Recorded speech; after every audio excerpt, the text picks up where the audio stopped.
Apex, the peak of South African motoring. New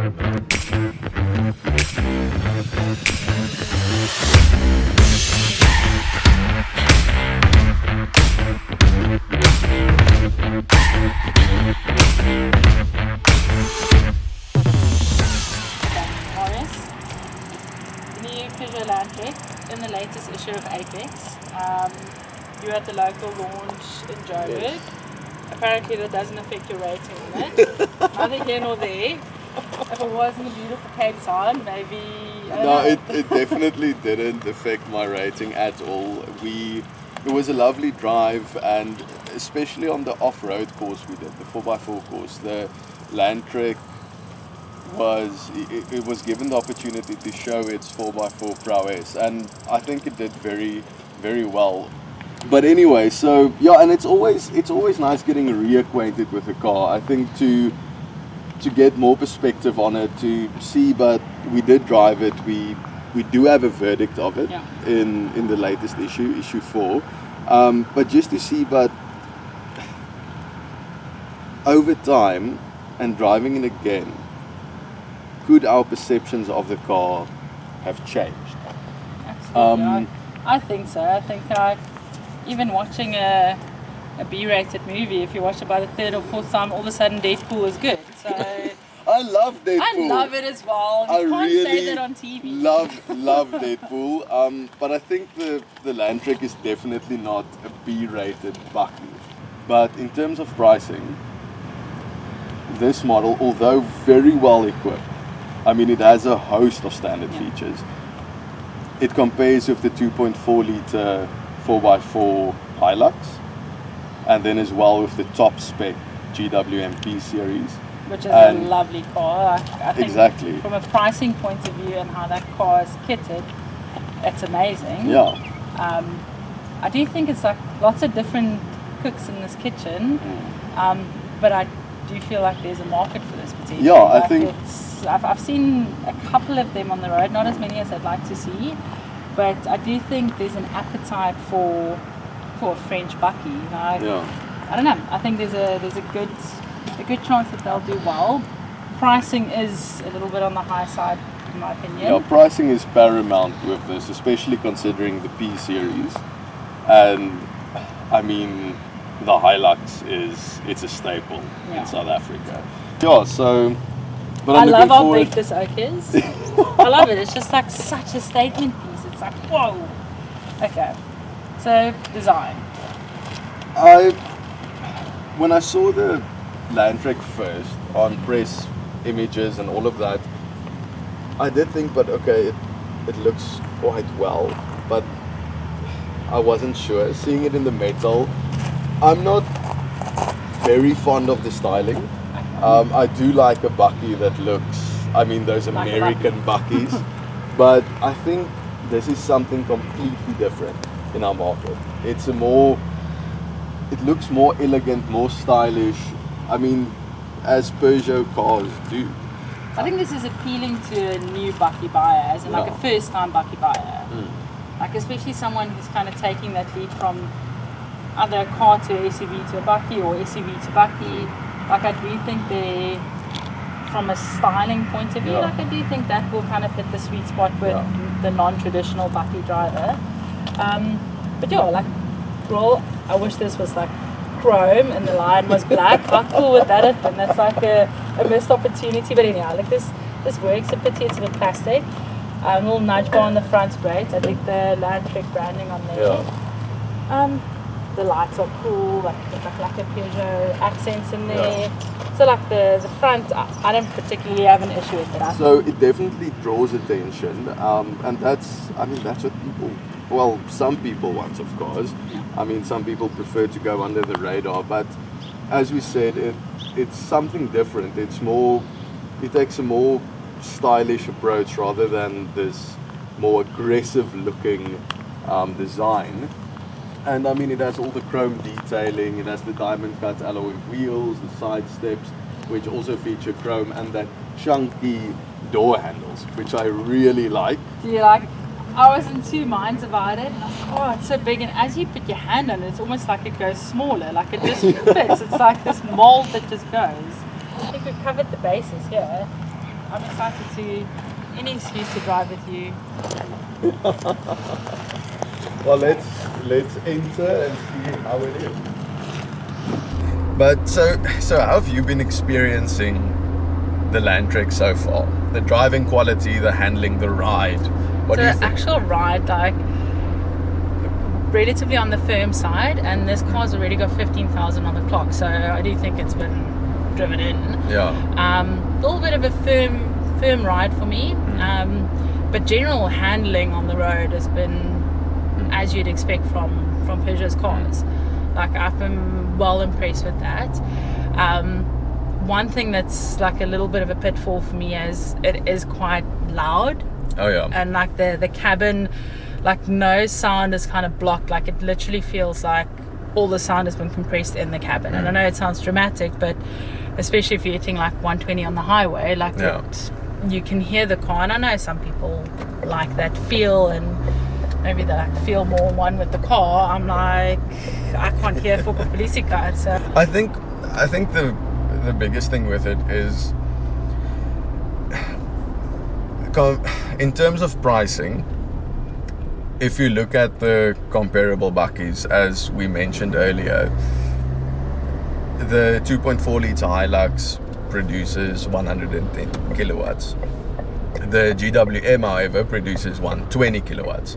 But in terms of torque, the Hilux and the GWM produces 50 Newton meters more.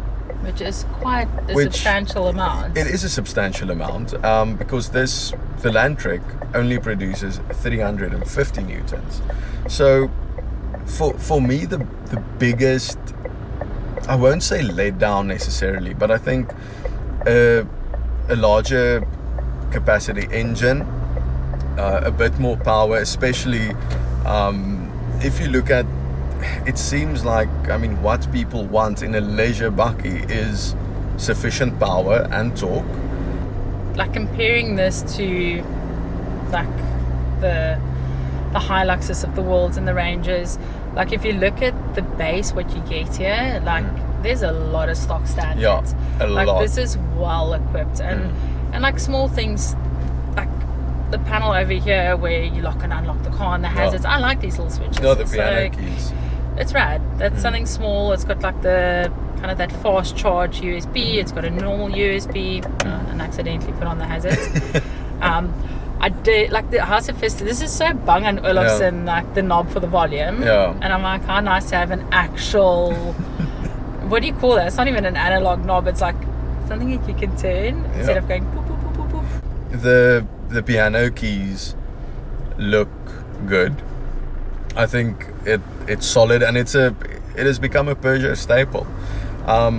Although the one thing that I did find is, and what I was most excited about before climbing into the car, is experiencing the cabin, especially seeing how it looks in real life compared to the press images. And I mean, if you compare it to other Peugeot cars like the 2008, which I adore, I truly think. How cute is that thing? I think that is what a small crossover should be. Absolutely. It's my favorite of them all at the moment.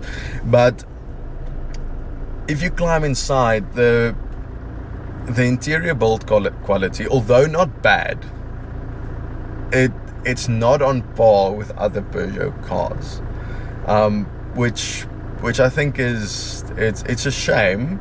But I mean, it's still very solid, and I think in a bakkie, I mean, yes, I would have loved more soft touch materials, but I think because I don't think anybody's going to use this car as a workhorse necessarily, but I think it looks good. I think it's very stylish inside, and the amount of spec you get as standard. Yeah. I mean, the front views both have electric adjustability, you have Apple CarPlay, Android Auto, a massive touchscreen as I mentioned, and dual zone climate control.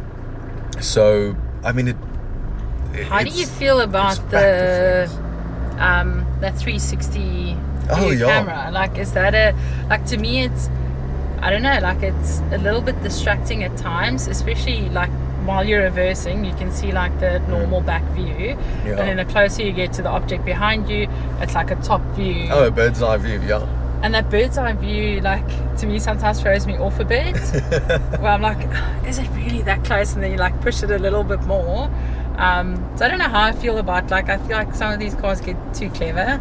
I love it, especially in a large car like this.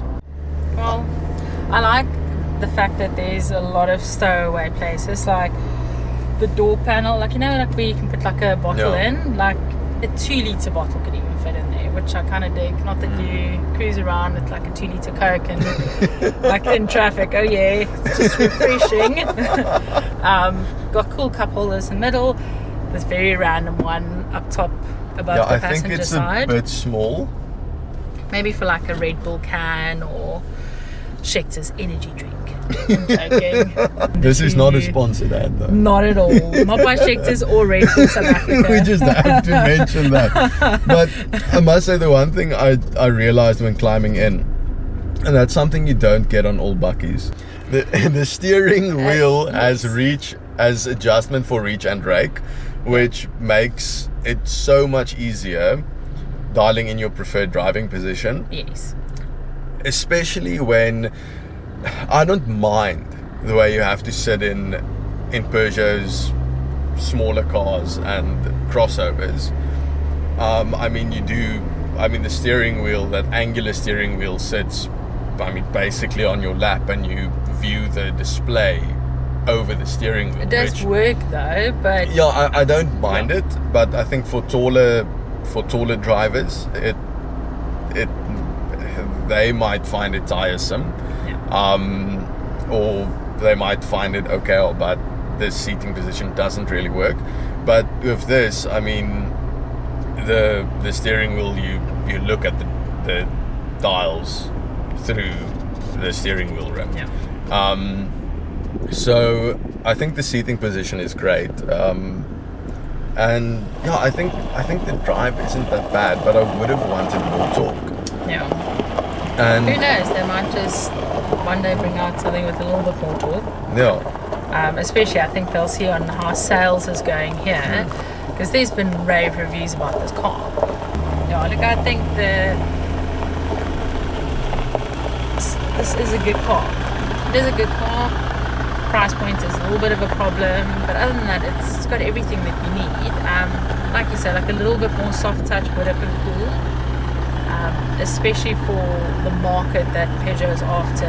yeah, the lifestyle bakkie. The market. lifestyle bakkie market, you would have needed just a little bit more, but it's a rad car. If we're looking at the success of the GWMP series, it seems that people don't mind a Chinese bakkie. Yeah, veering Or, off from I the mean, usual suspects. the success of all of Haval's products, and the only thing I do think is where people might have a dislike in it is that it's a Chinese bakkie, that, or in the sense that it's a Peugeot that's based on a Chinese bakkie. Yeah. So I like the chrome finishing around the air vents.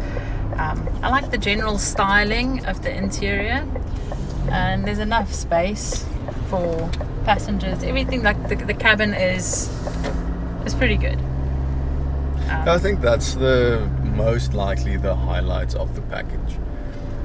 The cabin, the standard spec, and yeah, I think, as I mentioned, it's the only features that could do with some improvement is the engine, the ride, and possibly the handling just a little bit. No, just that it's very firm. It's like if you just look at the butt, again with that said, like I don't foresee this car being, I don't know, I feel like this is potentially for the city slicker that's hitting its first bakkie. Well, overall, I'm okay. I can deal. And, sorry, flat bottom steering wheel on a bakkie. Oh, Does yeah. anyone else have that? Probably. No, I I don't don't think pay enough so. attention. And it's wrapped in leather. There's a whole lot But of that is leather trim. And I like that it's only got like those 2 spokes instead of like, I like that. But You yeah, look good I- in this bakkie. excuse me. No, I did say that. What now? Oh, you cannot hear me? No. I said you look good in the bakkie. Okay.